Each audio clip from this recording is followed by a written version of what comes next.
His name is synonymous with blues. His music made him one of the most iconic figures in his genre. He is cemented as a legend. And yet, very little is known about Robert Johnson. 29 songs, 2 verified photographs, and hundreds of unanswered questions. Johnson's life, his story, and his artistry is wrapped in mystery to this day, but his music resonates with millions.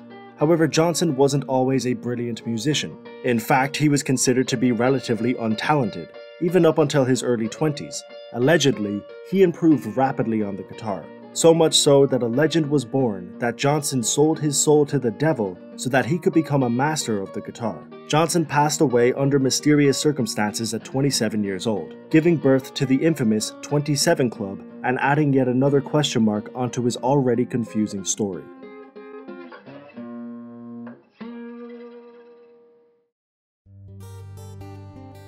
Robert was born on the 8th of May, 1911, to parents Julia Dodds and Noah Johnson in Hazelhurst, Mississippi. His mother had already given birth to 10 kids with her husband Charles, but Robert was born out of wedlock, illegitimately, and had a father who he most likely never met or spoke to. His stepfather, Charles, was a reasonably successful landowner, but after getting into a dispute with a lynch mob, he was forced to move to Memphis, and Robert would eventually be sent there to live with him until he was around 8 or 9 years old. At that age, he moved back to Mississippi to live with his mother and her new husband, Dusty Willis. In his teenage years, Robert began to gain an interest in music and dabbled in some different aspects of it. He learned the basics of the guitar from one of his brothers, and he was cited as being a talented harmonica player. We can also assume that he was writing songs and singing during this time. But all of this wasn't very appealing to his new stepfather, who wanted him to work on the plantation fields. This would lead to a conflict between the two, and while he was still a teenager, Robert would try and find his own freedom and independence. This started when he was 19. He married a 16-year-old Virginia Travis on the 17th of February, 1929, but unfortunately, she would die a year later while giving birth. Robert was now a 20-year-old widow with a stepfather he didn't like,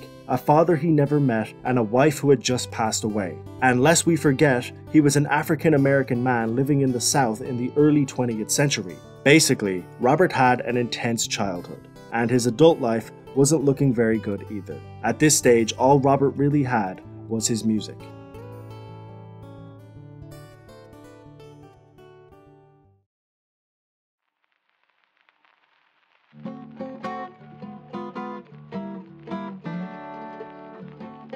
It was around this time that legendary blues icon Son House moved to a town that was near where Robert lived. All of a sudden, a lost and impressionable Robert Johnson was listening to one of the greatest blues artists of his generation perform live every week at the local juke joint. At this point, Robert had some musical ability, but it was mainly at the previously mentioned harmonica, so he wasn't considered talented enough to perform at these establishments, but during the breaks, Johnson would ask if he could play their guitars. In one of the most famous interviews ever given about Robert Johnson, Son House states that he was terrible and that he was often asked to stop playing. He'd follow me and Willie around on Saturday night, Willie Brown. And every time we stopped for rest and sit there, little guitar over in the corner or something and go out to catch air, get the guitar and be trying to play it and be just noising the people, And the folks would come out and say, why don't some of y'all go in there and make that boy get that thing down, he's running us crazy. Johnson may have been in the correct environment to observe the music he wanted to play, but because of his lack of resources and the ridicule he was subjected to when he attempted to perform, he was in the wrong environment to learn. This may have been the reason he left. He did remarry in 1931, but that didn't stop him from traveling around the South for about a year. This is a confusing space of time that is responsible for many of the myths revolving around Johnson. Some people speculated that he left to try and find his biological father, while others believed that he was exclusively focusing on improving his craft. But the other theory, and strangely the most popular one, is that Robert Johnson made a deal with the devil.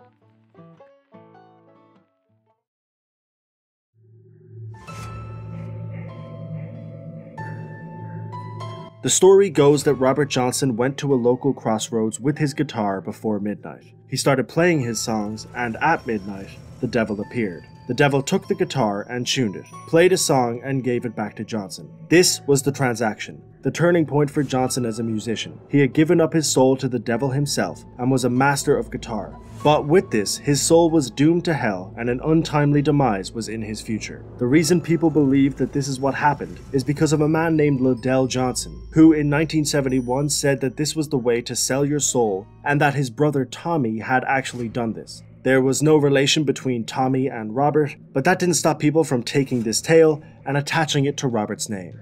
At least that's how the story goes. It's obviously a far-fetched tale, but it shows us how impressive and quick Johnson's improvement must have been. The only way the public were able to justify his talents was with a story that was this insane, which in itself tells us why Robert Johnson was so good. One thing is almost certain. Between the years of 1930 and 1932, something happened that made Johnson go from being considered embarrassingly bad to one of the greatest guitarists of all time. When he finally returned to play for Son House, nobody was telling him to stop. He was so good, when he finished, all our mouths were standing open. Johnson took his new talents and began traveling with fellow artist Johnny Shines, where he improved his craft even further, but he still hadn't recorded anything and his talents were being wasted. It was the mid-1930s and his second wife had passed away. Johnson was determined to record and make a name for himself. He went into a man named H.C. Spears' store, who worked for the ARC record label. Finally, in November of 1936, Johnson was in a studio recording the first of his almost 30 songs. He would continuously return to record until the summer of 1937. He made okay money doing this and had amassed a small but loyal fan base, but Johnson wasn't a household name by any means. His music had some dark undertones. Songs like Me and the Devil Blues, If I Had Possession Over Judgment Day, Hellhound on My Trail, and of course, Crossroad Blues. Dark themes like hell, the devil, and death were prominent in his music, and this did nothing but add fuel to his already dark image. But this was par for the course for blues. These weren't new thematic explorations, they were cemented attributes of the genre, but people emphasized Johnson's dark lyrics to add to the narrative, even though there were hundreds of similar acts doing the same thing. Regardless, the recordings were done, and unfortunately, that would be Johnson's entire discography, because a year later, he would die.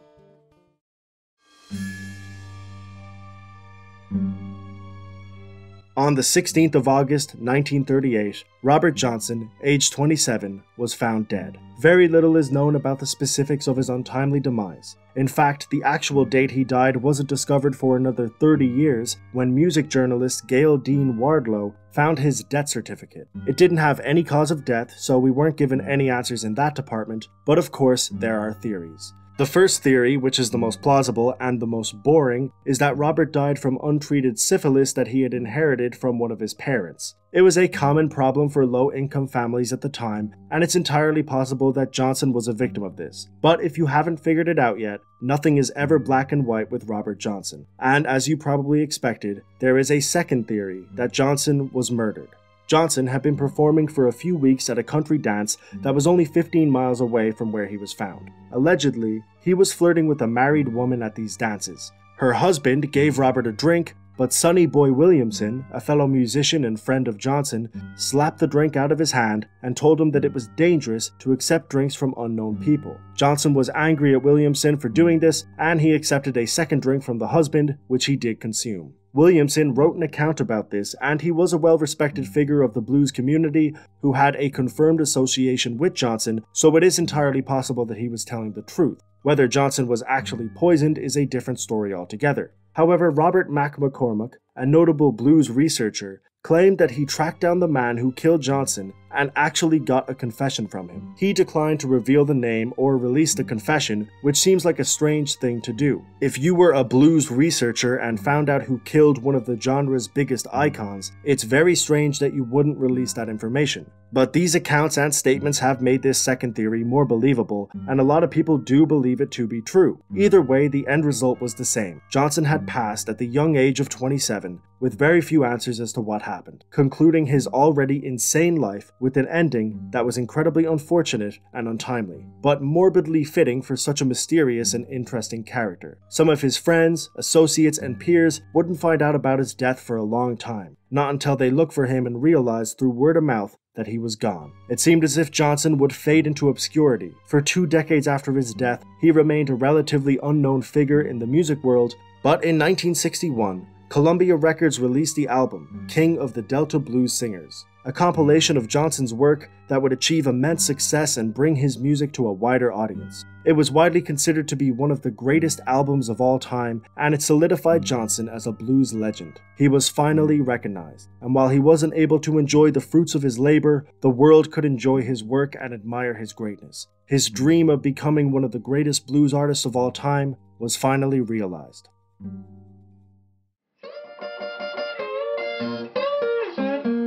Robert Johnson probably didn't sell his soul to the devil, but he did give his soul to blues. It could be argued that what Johnson managed to do in his short life was one of the greatest feats ever achieved by a musician. His short discography changed blues forever and influenced hundreds of notable musicians and continues to do so to this day. He won a Grammy in 1990 for Best Historical Album. His song Crossroad Blues was inducted into the Grammy Hall of Fame 8 years later, and he was inducted into the Rock and Roll Hall of Fame in 1986. He has been cited as an influence to artists like Mick Jagger, Fleetwood Mac, Bob Dylan, and Eric Clapton.